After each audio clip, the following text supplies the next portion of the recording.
Hello, everyone. Welcome to the Waters Run Deep podcast. As always, this is Chris. I have Robin here with us. Hello. Also, we have Amanda, and Amanda has some guests on her end as well. Hey, it's Amanda, and I have my husband, Adam. Hi. And our favorite Waters, Margaret. The OG. The OG. OG. Can't talk. I could hear you. She said I'm not allowed to talk during discussion. She can only talk in groups of 2 or less. That's what we're allowed. Fair enough. All right. Are we excited? Chris, I am super excited for today's episode. Listeners, you might notice that we are missing one of our key podcasters. Our cousin David wasn't able to make it this week, so we looked all high and low our house for something to be an alternative, and lo and behold, Chris and I found our partners and our spouses to join. Just kidding. They really wanted to. Robin and Adam were like, we want to do this. What about your mom? And then my mother just sort of walked in while we were recording. Yeah, I begged for like 2 weeks to join, and she just waltzes in here. It's like, okay, I guess I'm joining. I'm like, okay, that teaches me. Next time, don't ask. Just go like, I'm joining, bitches. And this might be awesome, or this might be a disaster, just like our topic today, the Titanic. So, like every episode, we are going to start with the Florida man story. So for our listeners and for our guests, we like to tell a story that happened in the great state of Florida, and then we talk about that story. This one I specifically picked because of a part of the story I feel like resonates with those who sank in the Titanic. So here we go. Florida man wielding sword sets fire in roadway, floods booking office after arrest. In Titusville, Florida, authorities say when they arrived, 4 feet high flames were in the middle of the road. They found a man holding a sword and drinking alcohol. Go figure. Deputies say they were on active patrol when they spotted the flames. According to police, the fire was in front of the man's home when they went to visit, and they've been doing this for about 5 times the past 6 months. Officials say that the fires range from either being on the sidewalk or the entire street or the whole road, and they would go and speak to him and ask him why, and he didn't really know. During this incident, they went to chat with him, and they found him sitting in his front yard, holding a sword in his hand with a knife in his waistband. And he was also drinking a large half-gallon size of Captain Morgan spiced rum. That's a fitting drink for that get-up. Yes. It's all about the rum.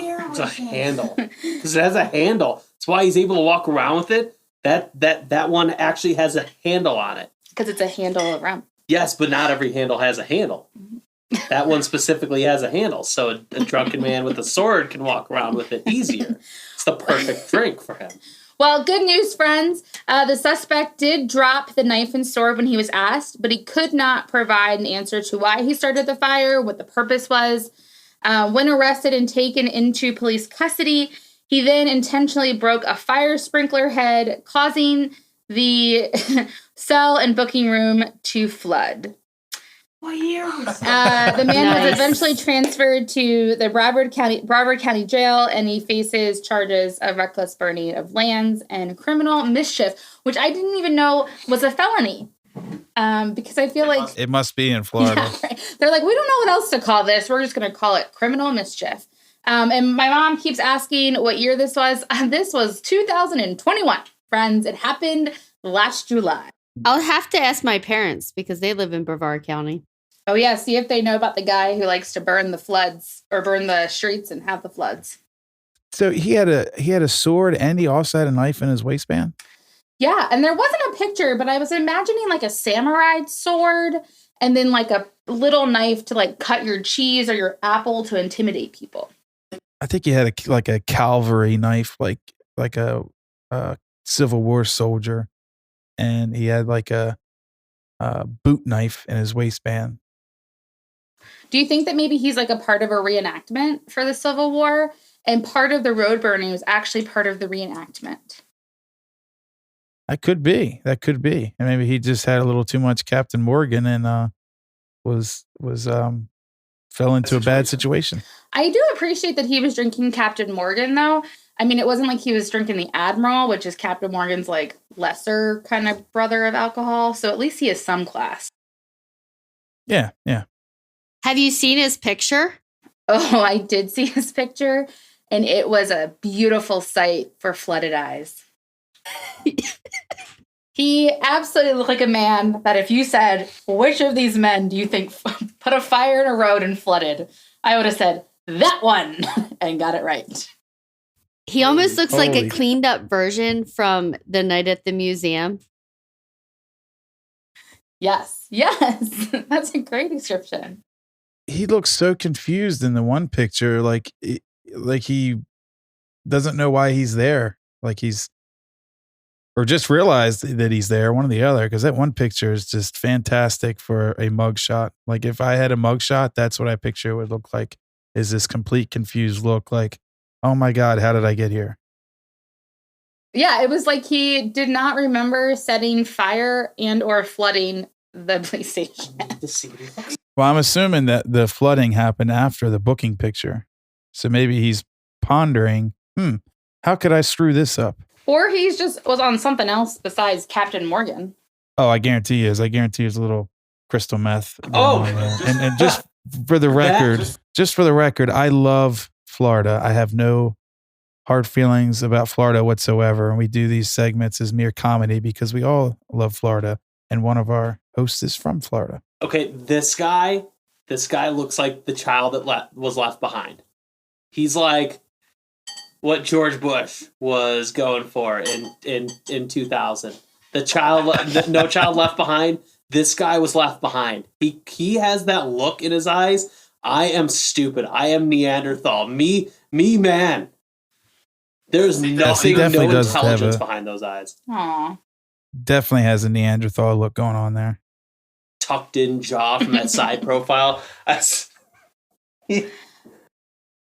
So if you are the gentleman that was walking around with a handle of Captain Morgan and a sword and a backup knife, and you were arrested in Brevard County, please reach out to us at the Waters Run Deep podcast at gmail.com. We'd love to hear your side of the story. Absolutely would. Don't forget to rate and review our podcast, please, if you're listening, mister. Yeah, please. Mark wants to know if he was maybe one of the pirates that was invading Tampa. And maybe he got lost a little bit. What century are we talking about? That could definitely Pirates happen. invading Tampa? Yeah, that happened. It happened in 2021. You didn't know? Yeah, but pirates invade Tampa every January for Gasparilla. So maybe he was part of that. All right, well, speaking of boats and pirates, let's talk about one of the world's most famous ships, the Titanic. And this episode is called Plenty of Holes in the Sinking of the RMS Titanic. Before we start, I did want to share where I got my information because I want you to know that I didn't make most of this up. So not only did I use some websites like Insider.com, The Washington Post, my favorite History.com. There is a blog called The Ultimate Titanic Blog, which was just fascinating. I also, thank you very much, read 2 book reviews about this called Titanic, the Ship That Never Sunk, and The Night Lives On. And I will include information about these books on our website. And then, obviously, I went to the good old Wikipedia just to round things out. I know. I'm an overachiever. All right. I want you all to breathe, get ready, sit back, imagine. It's late in the evening on April 14th, 1912, and the RMS Titanic, thought to be unsinkable, has struck an iceberg. It is now sinking to the bottom of the icy waters of the Atlantic Ocean, where around 1,517 people, this sense of tragedy and disaster, have left people for the last 110 years to tell stories and theories to explain the real reason why it sank.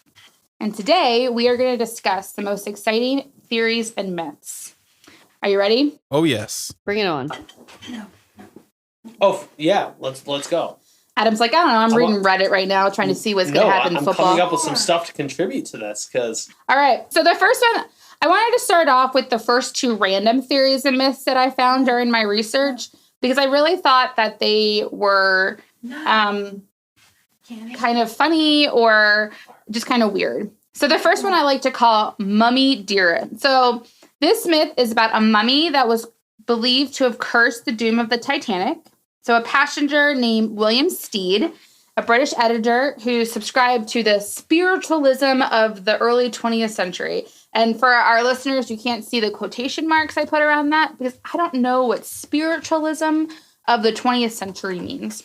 And for the past several years before the Titanic, he was claiming that this cursed mummy that was in London was causing mysterious destruction and disasters in the city and the people of London. And that is why the Titanic went down.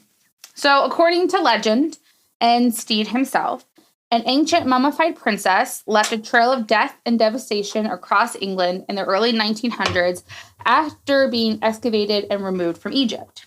Once the Belgrade, that's a word I have not used. Once the community of the British art collectors and museums and professionals kind of had enough of the haunted mummy, they decided it was time for her to go visit the great United States of America. And they put Her Majesty on the RMS Titanic. Once on board the Titanic, Steve would happily repeat his tale of the cursed mummy to anyone whose ear he could bend.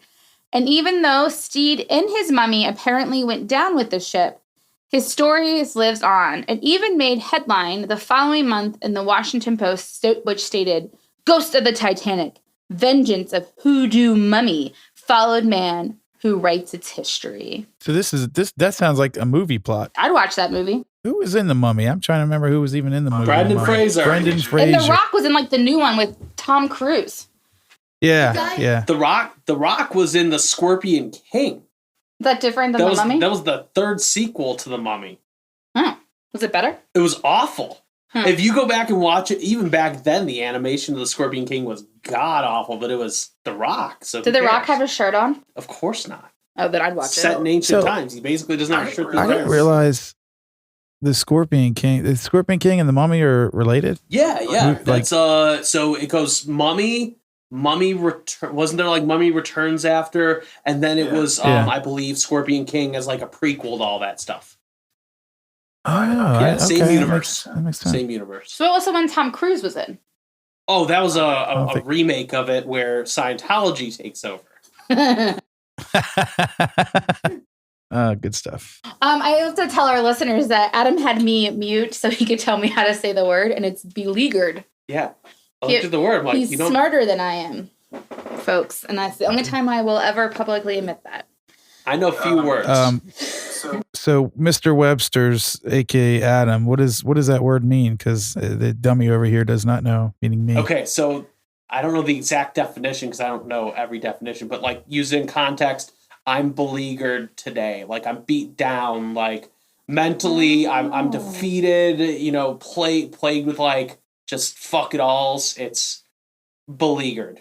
Actually, go here. Wait, triple click. I would be pretty beleaguered Here, if a mummy was cursing my town and I am the one that brought it to town. I'm going to use that now when I'm annoyed. Yeah, I'm going to have to find a way to use in a that. very difficult situation. Oh, it also stands situation based. Surrounded by armed forces aiming to capture it or force surrendered. So we could say that your beleaguered forces is that's currently beleaguered. No, you're beleaguered forces. I've read that. That's why. Probably like World War II textbook coming back to me. There we go. All right. So a couple things. We can debunk this myth. And I feel like, I know that's not usually what we do, but I wanted to share just sort of how some folks have debunked this. So this mummy actually never existed on the Titanic. There is an Egyptian princess mummy, apparently. It is still in the museum in London. That is what they say. Believe what you want. So he was just like bullshitting, telling everybody that the damn mummy wasn't there and the shit never happened. Never happened. There's no mummy. I mean, they haven't found it unless the mummy like disintegrated within the icy cold waters. But no, from records there was no mummy. This was just a story that Steed went down with. He was trying to get laid. He was telling all the women on there this bullshit story about a mummy, trying to get it in is what it was. Mm-hmm. Exactly. Got a lot of girdles to go past in order to get there. So try to get them scared so they come up to his cabin and he can draw a picture of him. Yes, that's one Titanic movie reference. Oh, I forgot to tell you that I also watched the Titanic this weekend to prepare for this. I feel like it's probably a very accurate historical reference. Yeah, I bet as accurate as the world ending tomorrow was for anything else. I like that movie too. Okay. My niece could beat us all in the Titanic, and my nephew as well. They've watched it like way too many times. Near or far, wherever you are, that movie is pretty great. You'll know someone owned this movie back in the day if they tell you how many VHS tapes it came with. Right, exactly. It was a double. It's a double, yeah. It was one of the few doubles that were out there. And to all you young kids who might be listening, VHS is the ancient DVD, which no one uses anymore nowadays anyway. It's like watching Netflix, but you had to like take it in and out of a machine. Oh yeah, there was the fast rewinder because Blockbuster would charge you rewind fees. So we had a device that was specifically made to rewind videos. It's one mission. You put it in, it rewinds the video back to 0, and that's it. We own something like that because of this. That is such an odd thing to think that you had in your house. Was a specific thing you grew up with. There's no other application today. Couldn't you just hit the rewind button on the VCR? So yes, to some extent. But the issue with that is the VCR rewinds at only a certain speed because it can damage the tape. So this fast rewinder, it allows it to rewind faster without damaging the actual cassette. It's a thing. Well, see, Robin just she didn't unmute herself, but she had one too. No shit. It was a red car. What? Yeah. A red car. Okay, ours was just this little black device, simple. Amanda, you don't remember? Small, yeah. I remember, Chris. Do you remember my dad used to tape things over, and he would record the videos we got from Blockbuster. We had the do not record this, and he was like, I don't care.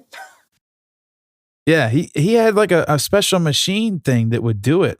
He had a whole get up. He probably did have a rewinder. Mark said he did because he had all. Yeah, that makes sense. Be kind and rewind. Yeah. That probably doesn't even make sense anymore to folks. That's right. No, it doesn't. It's like the floppy button or the floppy disk being the save button. Like floppy disks and zip disks. I mean, you had these Rolodexes of them. Well, now that we're showing our age, just like the Titanic, let's talk about this one. So this is a little awkward. And this second theory is so silly that maybe it's true. So the Titanic was built at a shipyard called Harland and Wolff in Belfast, Ireland. And it is proposed by theorists that a group of Catholic employees were in pure distress when they learned the ship's number was 390904. Now, I would like all of you to take out a piece of paper and a pen. All right? I'll wait. Ooh. Of all the pens here, you gave me the one color that this is not. All right. So you are going to write on this paper 3909 space 04. And then I would like you to rotate those numbers upside down. And what do you see? Hobo? Hobo. Hoboby? Well, according to the Catholics, it's supposed to say no Pope.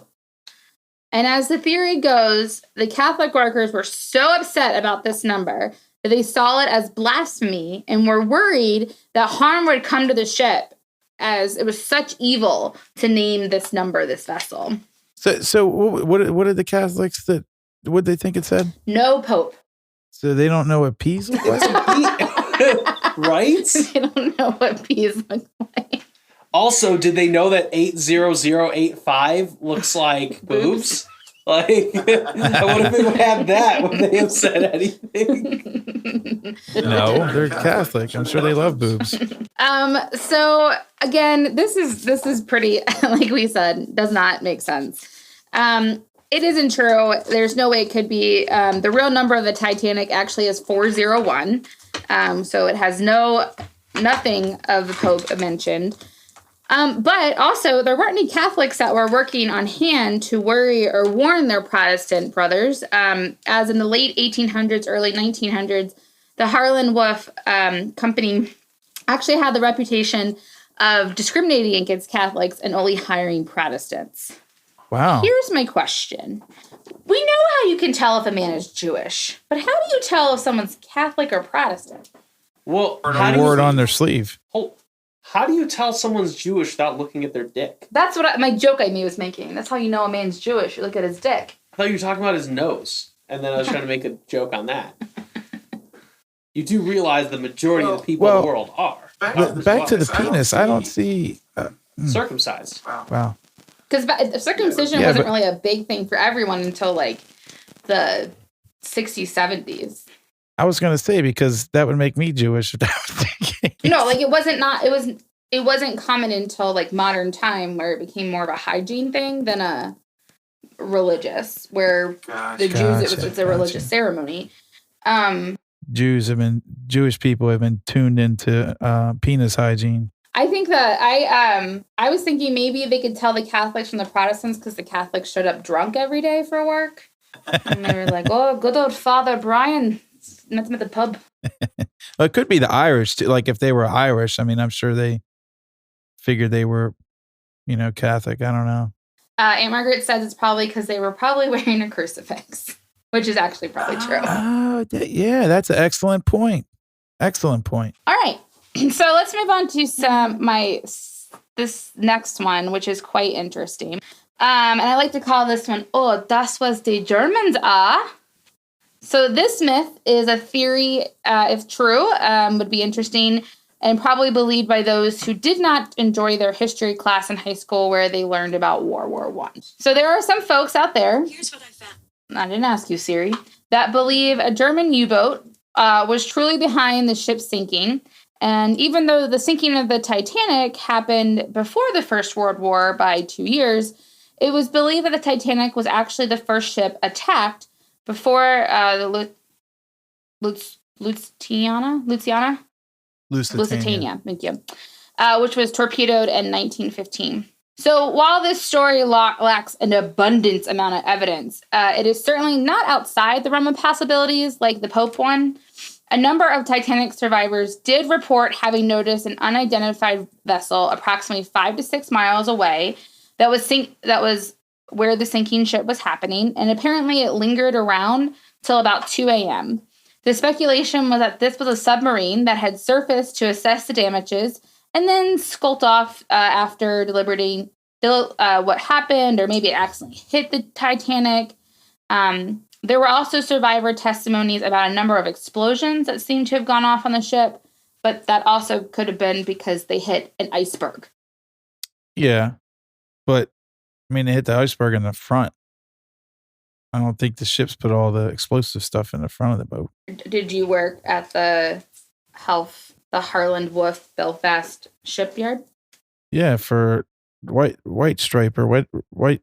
No, I screwed that up. What's the name of the company that White Star liner? White Star Line. I was close. I thought you were going to say like White Stripe the band, and I was like, well, that's a part of your life I don't remember. So the only thing is Lusitania only took 20 minutes to sink. Oh, dang.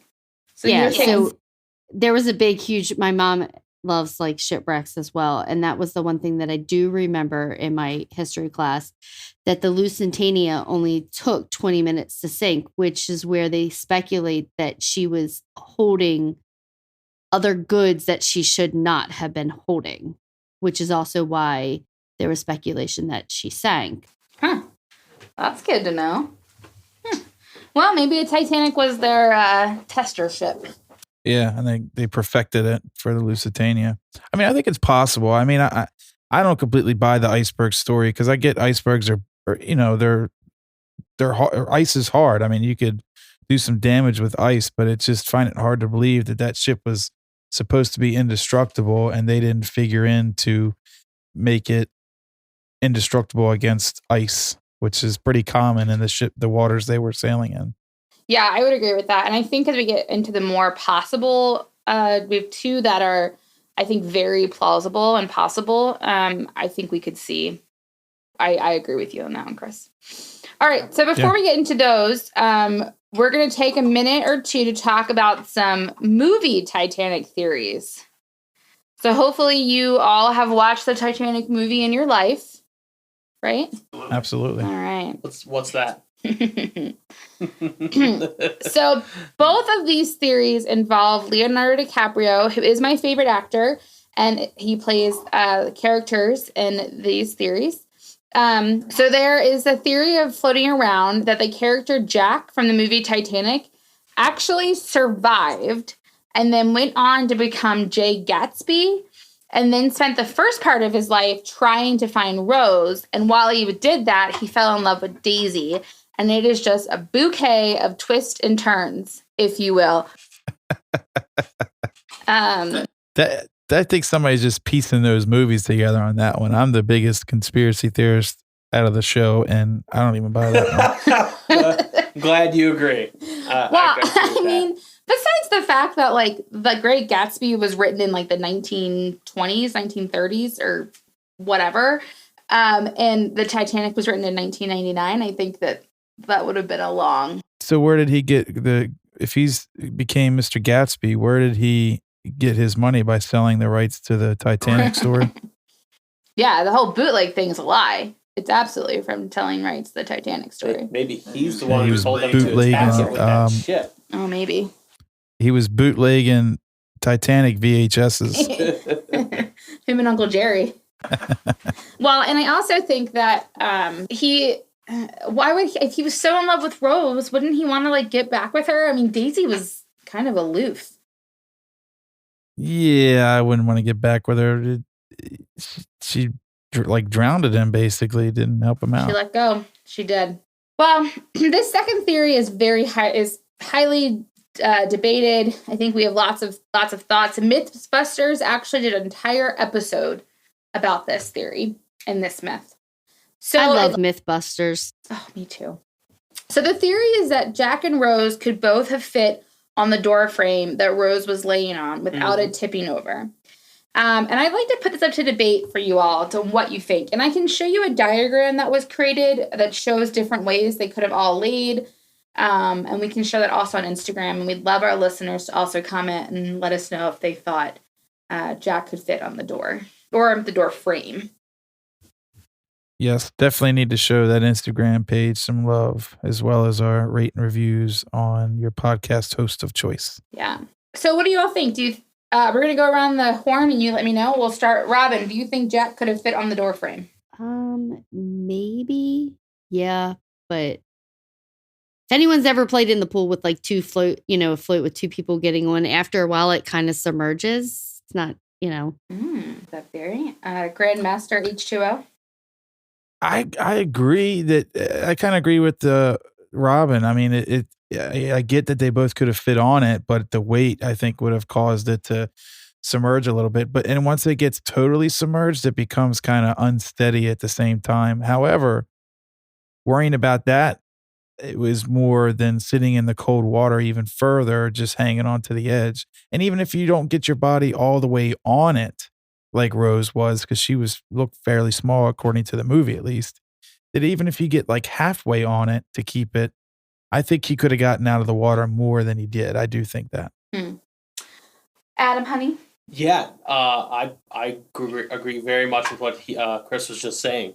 Could he have fit on? Yes, absolutely could have fit on there. Would they have been able to stay afloat? Hell no. Like, so I didn't even get, how was that door floating anyway? So, like, say he's trying to get on, and all of a sudden it, like, tips on its side. If that thing tips on its side, it's going to sink underneath the water for a brief moment, and then it's going to float underneath. It would make sense that, hey, I'm sure they probably tried to get them both, and he's like, okay, I can see what's going on here. I just know I'm going to die. Let's try and keep this lady alive. So on her 80th birthday, rather than thinking about her husband of 50 years, she's thinking about this random dude she met on the Titanic for a week when she was younger. All for that. That's what he was thinking when he was holding her up. Exactly. So, and I can't believe there wasn't other. I get there was other people in the water. It's not like they were the only two people in the water, but I can't believe there was not another object that he could have got a hold of and held on to. And at that point, I'm fighting you. If I don't know you, I'm fighting you, and I'm going to take what you got. You know what I mean? If it's me or them, I'm gonna fight you to get it. Yeah, I think that's where I am. I think that I agree that there probably was room. I actually really agree with Robin too. If you've ever tried to get on something that's floating, and if someone else is already on it, it's really hard. I mean, like Adam and I we love to paddleboard, and like it's hard. When you fall off that paddleboard and get back on, you have to like beach whale it, and that's not in negative whatever degree water by an iceberg after being shot down from a boat and everything. So I couldn't get that dual paddleboard. I know. I looked at it, I'm like, we wouldn't be able to do that coordinated. No. So yeah, I agree. I also agree with you, Chris, too. I always wondered when we would watch it that why didn't he just put her on something and then go find something else and come back to her, or just like, no, she'll be fine, you know? So that's sort of what I thought. Wait, so now recap it. Would he have fit on it? That was the question, right? Yeah. Not would they have both been able to survive on it. Would he fit on it? What are we distinguishing here? This is very important. Yes, he would have fit on it, but then you wouldn't have the greatest love story then. Very true. Very true. You wouldn't have a great chick flick. We wouldn't have fit on it. I feel like there's any number of better. Here's the other question. If it was us, Adam, we wouldn't have fit on that door because we're larger humans. So my question for you is, would you have fought me to get on that door, or would you let me on that door? I'd let you on that door. Oh, you get to sleep in the bed tonight. Okay. Robin and Chris, what would you do? Sorry, we were just debating whether you could see vagina in Titanic or not. What? And she reminded me that they had hair back then, and you couldn't see that. What are you talking? You can see the hair on the vagina. So?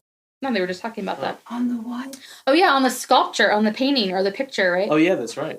Yeah, I was debating. I said, man, there was a halfway decent like boob shot in there, and then I was thinking about it. I was like, I think it was a full frontal, but then she's like, no, it wasn't really, because back then they had hair on their private parts, and it was covered up by hair. So it makes sense. So you were not discussing if you would kill each other to sleep on the door. I would not, if I knew you and I cared about you and I love you. It's not just if I know you. If I care about you and you're important in my life, meaning family, spouse, etc., then yes, I will die for that person to survive. However, if I don't know you, I'm ripping you off that goddamn door and I'm taking it from you. What if it's some random young hot guy you just met on a boat, and he's poor and he won this in a poker tournament? Would you? And you know he's going to go and date models until they're 26 years old and then dump 25. them. Oh, when 25. they are 26. Funny, he's dead. I went to school with one of the girls he dated, and yeah, he's dead. I drowned him. All right. Well, I want to kind of talk a little bit about what James Cameron. Oh, You didn't ask me. Mark, would you live? Would you die? I'd be on the boats with the women and the children. no, the Yes. women and children go off the boat first. That's what she's saying. She would have gotten the hell off the boat first and not been in that situation. Oh yeah. So when asked about this, James Cameron stated that if he had Jack live, the ending would have been meaningless. Mm-hmm. So the film is about death and separation. So Jack had to die. So whether it was by the freezing to death in the water, or maybe a smokestack fell on him, he was going down. Well, so that story about Jack, I thought that was based on actual events. No. Well, I'll be damned. I was lied to all my life. You're gonna watch it Who? differently. I mean, there were. It was probably some girl trying to get in your pants. That's how Robin persuaded you to go on our first date. She's like, we can watch Titanic. Yeah, I could have sworn it said based on actual events before the Well, movie it's started. based on like the actual event of the Titanic, but the love story is. And there's people like they show you the unsinkable Molly Brown, who's a real person. The Astors. and how the band like played it, continuing even, as the ship was sinking. So like stuff like that was true. However, the love story of the two characters was not, as well as the necklace. Right. Because that actually so is like in like the Netherlands or something. It's loosely based. So like in this movie, she's had this thing the whole time, right? So like, was she so well off that she never had a hard time and goes, I could use $135 million.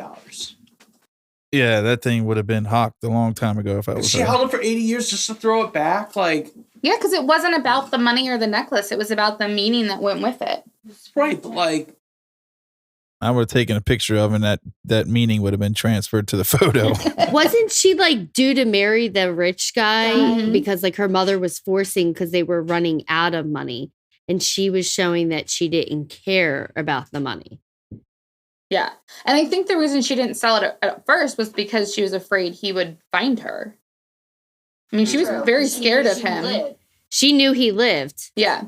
Because remember, she saw him at the end, and he had that child that he was like, my baby, and that was not his kid.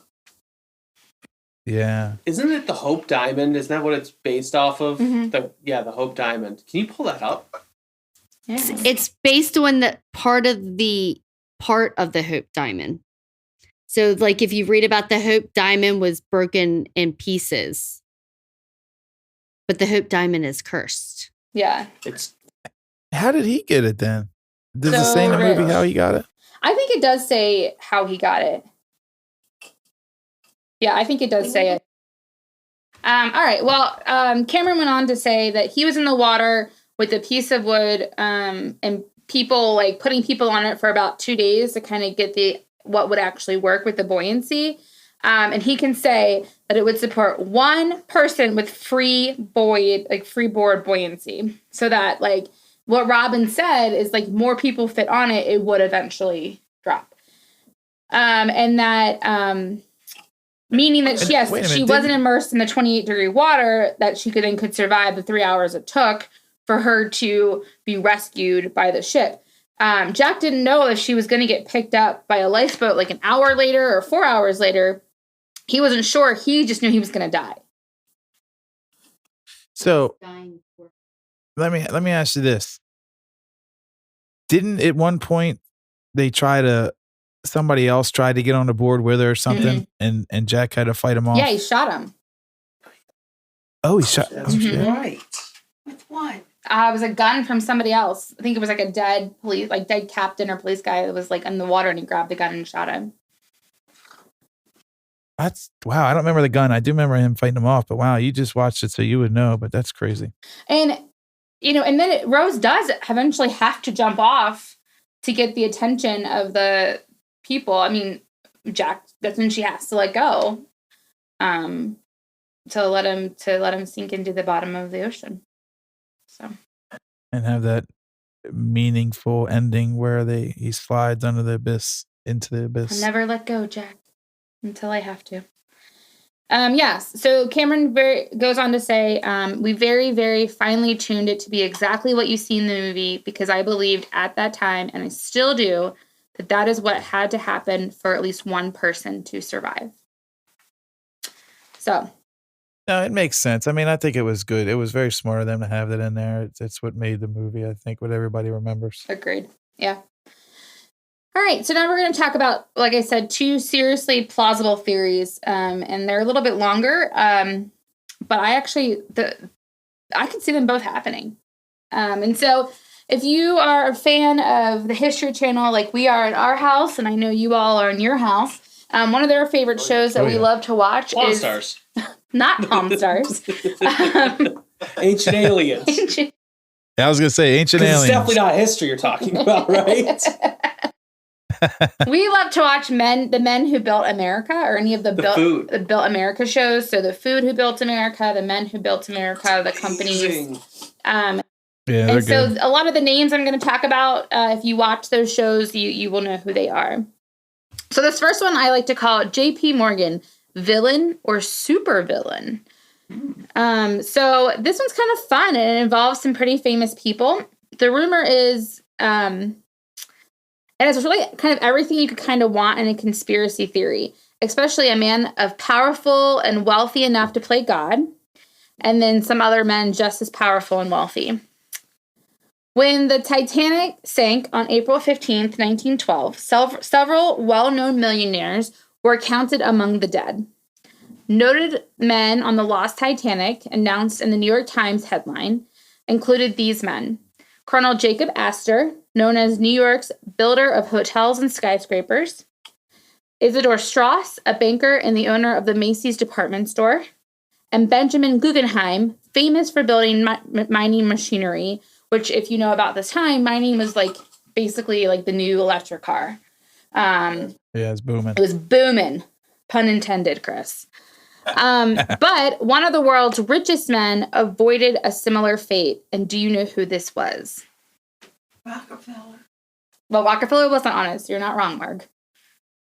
Wait, Rockefeller wasn't on the Titanic? Mm-mm. He's the richest man of all time. How is he not on this crazy? He didn't need to be. Was it Bill Gates? It wasn't Bill Gates, although I think that's a really good guess. Robin, do you know who this man was? No, I do not know. Oh, well, it is J.P. Morgan or J. Pierpont Morgan. I was going to say him, but you said his name in the beginning, so it threw me off. That's how I play my game, Chris. So J.P. Morgan was the owner of the Mercantile Marine Company, which is a beneficiary subcert owner of the White Star Line, which was the company that designed, built, and operated the Titanic. And Morgan actually was so involved in creating the Titanic that he had his own personal suite, promenade deck, and specially designed bath on the ship. And he was there when the Titanic launched into Belfast to make its way into England. So why would... See, that spells some shiesty shit right there, since he had all that and wasn't on it. He was extremely involved. So why do you think Morgan maybe sank his own ship? I think it had something to do with the Federal Reserve. So you've all done your homework. Awesome theories. So theorists say that Morgan somehow manipulated all of his rivals to sail on the maiden voyage so that he could sink it and clear away opposition to the Federal Reserve Bank. Yeah, because Woodrow Wilson, I don't want to bring up my opinions on Woodrow Wilson, but Woodrow Wilson, I think, would not have maybe signed off on it if they had those oppositions around. I would like to know your opinions on Woodrow Wilson, because he's not really a president that we speak about. True. But we'll save that. That might be a future topic that we have to delve into further. But I have some strong opinions, and it has to do with mainly to do with the Federal Reserve. Cool. I'm looking forward to that. So this is actually disputed by many people, saying that it's impossible that because no one in the last century has come forward to say they helped sink the Titanic and kill these very important men to oppose the U.S. Federal Reserve. They probably were paid handsomely, and why would they come forward? Exactly. I think that if this was to happen now, I think that there's too much technology and like ways to find things out. But back in 1912, you just burnt the paper, right? So and kept your mouth shut. Easy peasy. So according to this theory, Morgan canceled his Titanic trip at the last minute before the ship's April departure. His reason for not sailing on the Titanic's maiden voyage is well documented, as he was busy trying to ship home his vast art collection in England and France by sea to his New York home, which, as you do, I know that we all have to worry about shipping our vast art collection home. Of course. And he hit a step back because U.S. Customs sent an agent to the UK to look over the art, but they had left too soon to head back to New York, and they weren't able to inspect the shipments. So Morgan had to stop the shipments, ask the dealer to come meet him in France in mid-April, and then head back. So he sent a telegram to the White Star Liner president with his regret, saying business is keeping him from sailing on the maiden voyage. It sounds like bullshit to me. We do know that these three men and their wives left. There is some speculation that, Morgan did send the notice earlier than the day of, but some say it was the day of. There's also some like people that are like, well, it wasn't Morgan, but maybe it was the Rothschild or Rockefeller. There's a lot of people that feel like the Rothschild have the huge banking in Europe, and that they didn't want the Federal Reserve either. So the Rothschilds didn't want it? Well, that's what some of the other parts of the theory say. I think they did want it, but yes, they profited from it. But that was the other theories. This theory is actually really big in like co-theories with QAnon and stuff, which is really interesting. I had heard this theory before, and it's like resurfacing with the Q phase of cultish theories out there. It was big into that because that's what I said. It goes into the, not that I'm a Q person at all, but I mean, some of the stuff they say is interesting. However, I don't wholeheartedly believe in that. Just like Scientology. But interesting, but it's batshit crazy. Exactly. So, but it does, it's just funny how the stuff intertwines together with all of it. And it's kind of just, something's too coincidental. It's kind of becomes not coincidental, Oh, yeah. I also really I'm currently watching a TV show that talks about these names. And so it's interesting to learn that these three very important men were on this ship. And it shows you how important the Titanic also was to wealth and stature. It was big. It was huge at that point. So the last one is what I would say I think is the most plausible. And I actually feel like this is the truth. So this is the one I really want to convince you on. Okay. So this theory has a lot of holes, pun intended, but it definitely is a fascinating tale. And most of this information actually comes from the book I read, The Titanic, the Ship That Never Sinks. So the theory is that while the Titanic was still dry docked and under construction, its sister ship, the Olympic, was sailing from England to the U.S. in September 1911. During this voyage, the Olympia became damaged on the starboard side and had to be returned to the shipping yard in Belfast for repairs. The company repaired the Olympia and set its sail to New York, only for it to return for more repairs in March, a few weeks before the Titanic had set sail in April. The theorists suggest that the Olympia was too severely damaged to be profitable, and so at some point they switched with the Titanic to purposely ditch the damaged ship. The ship's crew were supposed to sink the damaged ship during the voyage so that the White Star Line would be able to collect the insurance money. With the ship being damaged beyond repair, this plan was to dispose of the damaged ship and then allow the fully insured value to come back. It was supposed to be also that they were going to open the sea cocks, which will allow the sea to slowly flood the ship. So the ship would have slowly flooded and they would be able to get people out in time. Nobody was supposed to die as the result of the sinking. It was supposed to sink really slow. And they were supposed to also have numerous ships stationed nearby to take off the passengers. And that's why there was a shortage of lifeboats on the really slowly sinking ship. And there's some other technical parts to this that I felt I needed diagrams and had to learn about being a marine expert. So I didn't include that, but yeah. Well, if that was the case, they really botched that one because like you said, they didn't have enough safety boat or life rafts. And there was not many ships in that area because I think that was the route they took was not as well used as another route because I think they altered their course at some point. I think to avoid storms or something I believe I may be misspoken here, but was that, I thought the Titanic was supposed to be the biggest ship. So wouldn't you kind of notice the difference in size? So that's a really great question, Robin. So no, that Olympia and the Titanic actually were sister ships and were almost exactly identical, except for apparently there was a couple extra windows on the starboard side of the Titanic. But they were extremely identical. There was not anything that if you were to look and be like, which one's which, unless you could read the name. The other arguments that people make against this theory is that, like, all of the things that have been found from the Titanic say the Titanic, like the plateware or whatever, but you can move plateware. That's not hard to move out. Now, apparently there's numbers on, like, the ship material, and those say 401, which apparently was the Titanic's number, where 400 was the Olympia.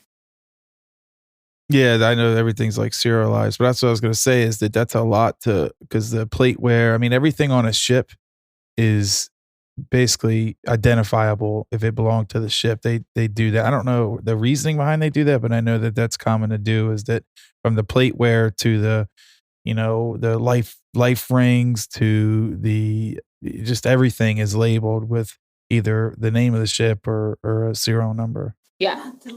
So, I mean, I think that that's really an interesting, like, rebuttal to this, but I mean, I could see that if you're building it out, just moving the stuff over, and then the only thing that you can't move over, obviously, is the wood, but wouldn't the people, like, realize if they're like, I'm supposed to be on the Olympia and all this stuff says Titanic or vice versa, when they kind of, and especially the survivors say, like, this wasn't even the Titanic, this is the Olympia or whatever. No, I'm thinking what they did is, because they had 2 weeks to do this, I'm thinking they had workers move all of the cups over. I mean, I don't even know if they placed them in the boat within those 2 weeks. They may have still been in the warehouse, and they just had a few guys. They were like, here's what we're doing. Here's some good money. Don't tell anybody.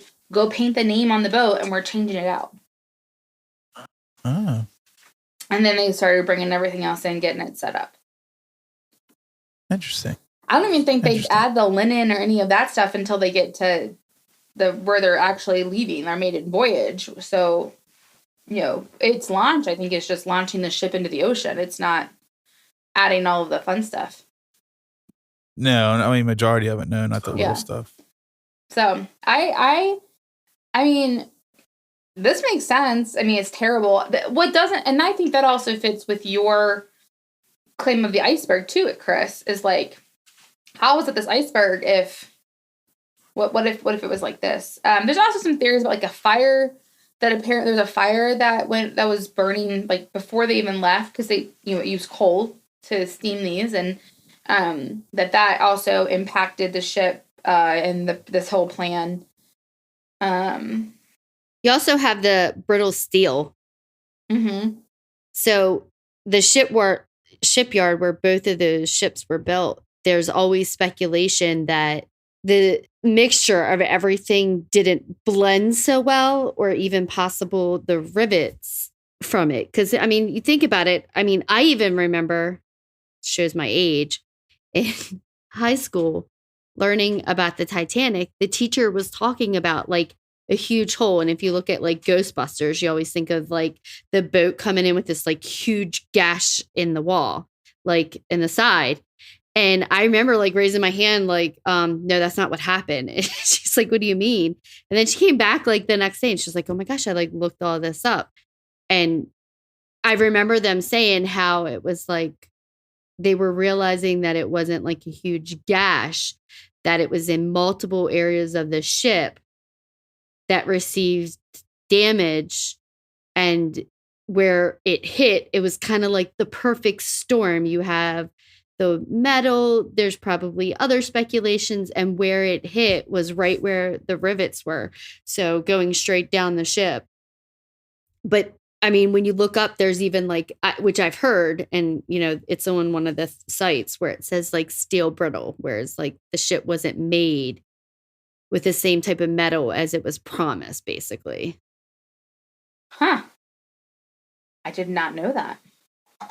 She learned all that in her current events history class.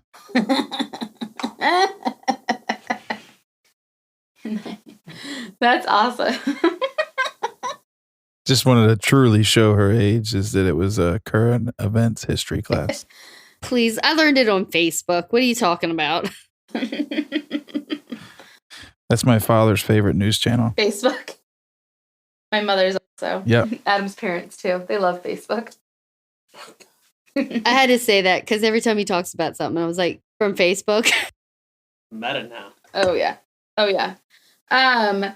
So I figure this is the end.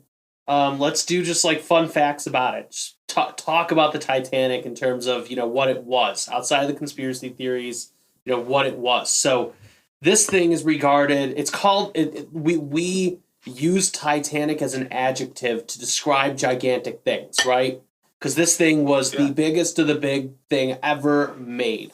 It's supposed to be the strongest, best ship ever. If you pull up a diagram of a modern day cruise boat compared to the Titanic is a little child compared to it. Like the modern biggest cruise boat is like 3 or 4 times bigger, and it just makes it look piddling comparatively. Yeah, we'll make sure we put that comparison on our social media, Instagram, to show that because it is very interesting. I've seen that before, Adam. It is impressive how they talk about how big it was and everything else, but compared to our modern cruise ship liners, it's like a tugboat, Right. One of the reasons why it's so difficult to explore and why. So one of the things I showed Amanda what she wanted me to mention is James Cameron did Titanic to fund his exploration of the Titanic wreck. So like they now have walkthroughs of the Titanic in 3D, basically rendered models that they used something Unreal Engine 5 to engineer this. So the reason why it's so hard to explore is it's at a depth of 12,600 feet. Now, that really doesn't put in perspective just how insanely deep that actually is. That's 2.27 miles for us Imperial unit people. 2.27 miles underwater. And bear with you, that brings in the physics of the weight of water, the pounds per square inch. He used, it's equivalent to a third of Everest, basically. Wow. A third. I knew it was deep, but I didn't really. It's 2.27 miles from the top of the water to where the ship is now. If you look at the depth of the Marianas Trench, it goes to show that his research. So like he developed all the stuff to go explore this for the first time. You remember James Cameron going down to the Marianas Trench, like actually in the thing. Go look up the depth of here. Hold on. No, I didn't know that. He didn't make it to the bottom though, did he? Yes, I believe he made it to basically the bottom of it, which is 7 miles below ground. How the fuck did I miss that? When did that happen? When he made this. 20. Right? What's that? Was it when he made this or no? No. Oh. He did this like in 2000. Here, let's see. 1997. Because South Park did that episode, James Cameron, and they made fun of him the whole episode. I knew he was an adventurer in that sense, but I didn't realize that. I didn't know anybody had been to the bottom of Marianas Trench because I know that was like I know that largely. I wonder if he saw any like alien bases and shit down there. He went down to 10,908 meters, which is 35,787 feet. That is taller than Everest underground. Everest is 29,000 feet. And so we don't even actually know how deep the Marianas Trench is. Yeah. We actually they use lasers or so like a combination of laser and sonar to blast through the ground to measure stuff. So they have an exact measurement of it, and they actually reached the actual bottom in there, and he did it himself. I bet he saw some wild shit down there. Like just the physics of how much weight of water that is. It's unbelievable. The fact that we could do that. It's just, yeah. By the way, another fun fact, a little sidetrack. Everest, when they first measured it, came out to exactly 29,000 feet, but they knew no one would believe it. So they made it 29,005 feet because they felt like if they added the 5, they go, oh, okay, it must be that exact. But because of plate tectonics, it's now 29,032 feet. So they don't even have to do that anymore. So, wow. So it's moved up 32 feet. Yeah. Over like 100 years or so. Oh, we first measured it 100 years ago, and it was 2905, and now it's 29. Yeah, I forget the first measurement, but since then, yeah, it's gone on. I mean, that's our surface of our Earth is our plates grinding on top of each other. That's how we have the Rocky Mountain Range. Those are plates at one time moving that have fused. I think it's the people that live in the inner Earth making too much racket and building down there. It's causing it to push everything up. I think crab it's the people? dinosaurs. No, the crab people. Ant people. Apparently Joseph Goebbels. Yeah, the Nazi doctor. No, he was the head of propaganda for the Nazis. Yeah, okay. Created a retelling of the Titanic in 1941. Ooh, we have a quick short story on what he said happened. No, but I really want to find this. I bet nobody, because not that I know everything about the Titanic, but I've never heard of that. I'm sure our listeners would love to hear that. I found it's crazy how the Titanic was discovered.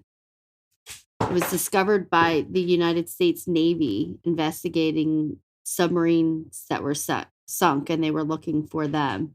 Wow. They were looking for nuclear submarines that were wrecked, not like active. They were wrecked. So it was a 1943 propaganda film of the Titanic, in which Herbert Schleppin directed the film. And it was part of a clear goal to re-image history as Nazi Germany saw fit. So the film gave birth to the Nazi Titanic as a famous piece of the cinema. So it was the movie would have cost $180 million of today's money, and it was supposed to be created in Berlin.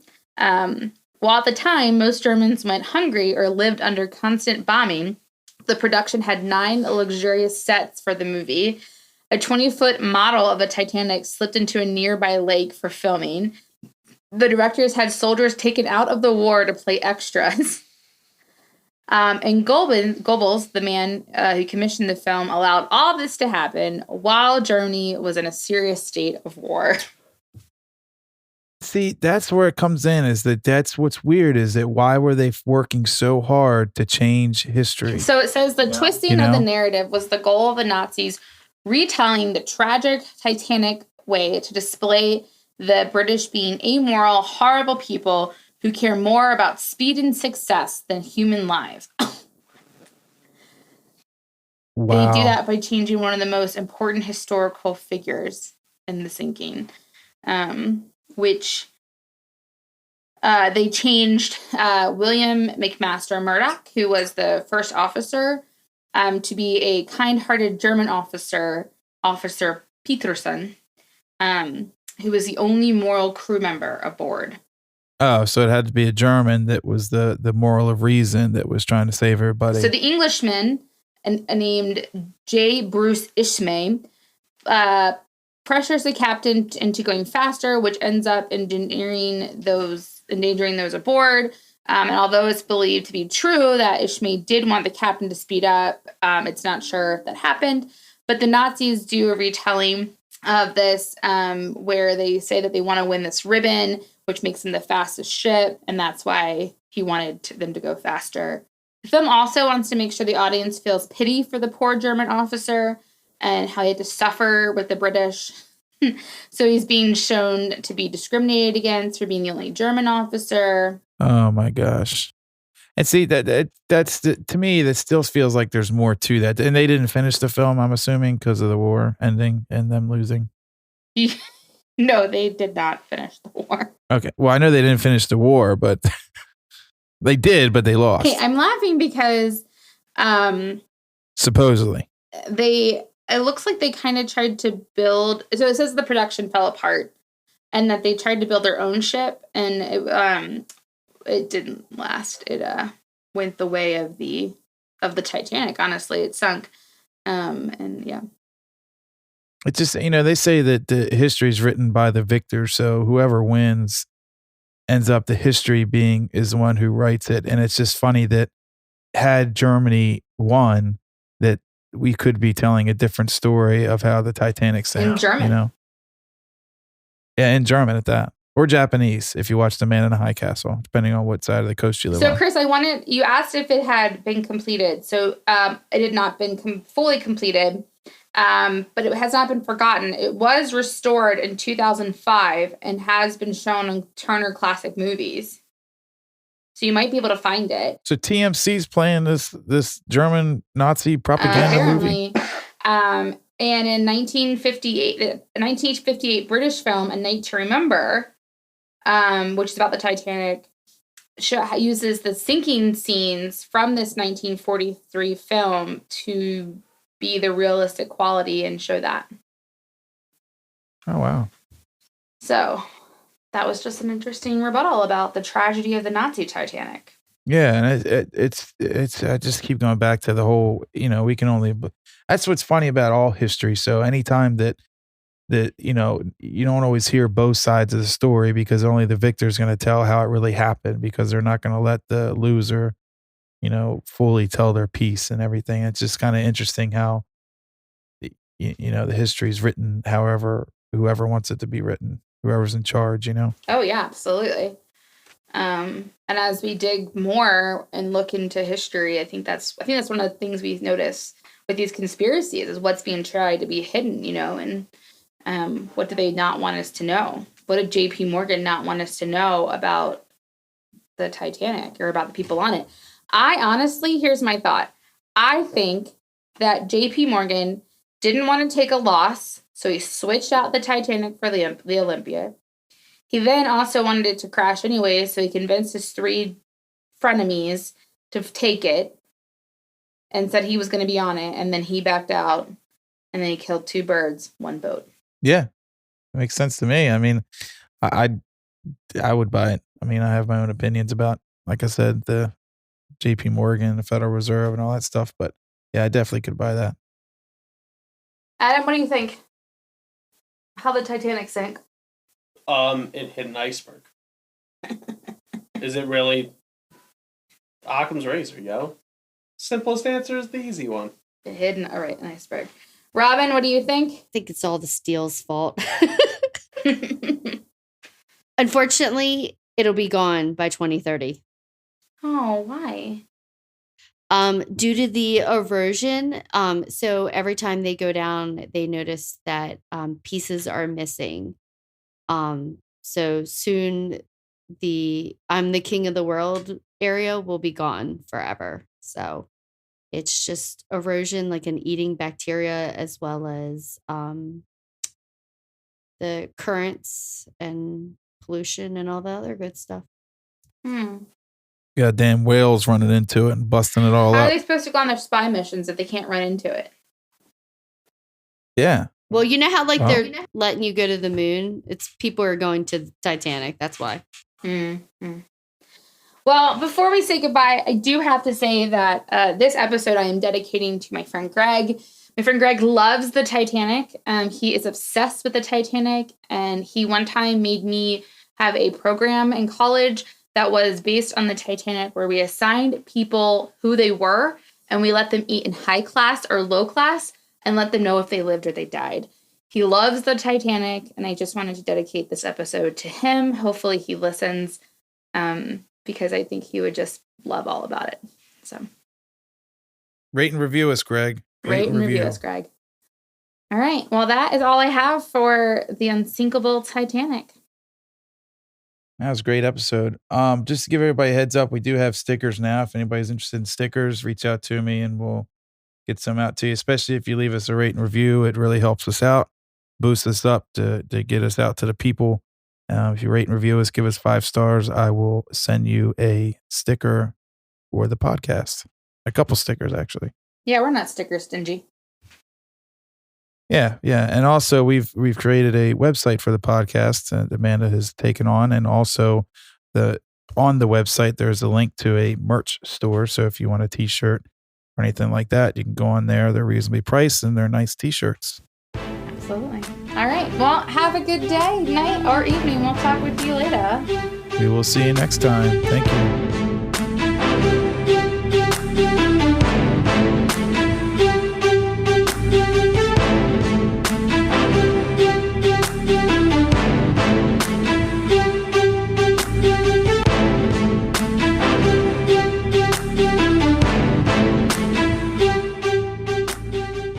We want to thank everyone again for tuning into the Waters Run Deep podcast.